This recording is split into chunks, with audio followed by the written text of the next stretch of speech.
Medyo alarming kasi yung na-receive namin, mayroong mga nagrereklamo na may mga kliyente na binubugbog ng mga fixers, kinukuyog sila kapag hindi sila nakakomply sa gusto nila.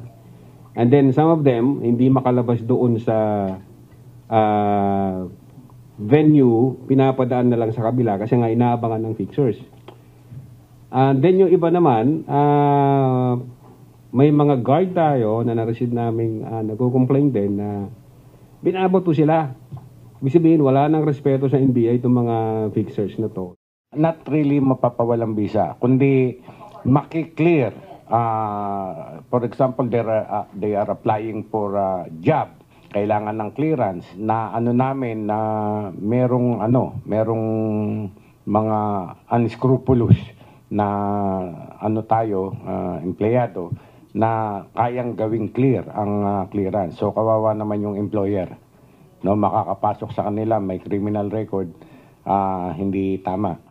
Huli sa isang entrapment operation ng National Bureau of Investigation sa NBI Clearance Center sa UN Avenue sa Maynila ang 7 fixer at 4 na empleyado ng NBI nitong Lunes.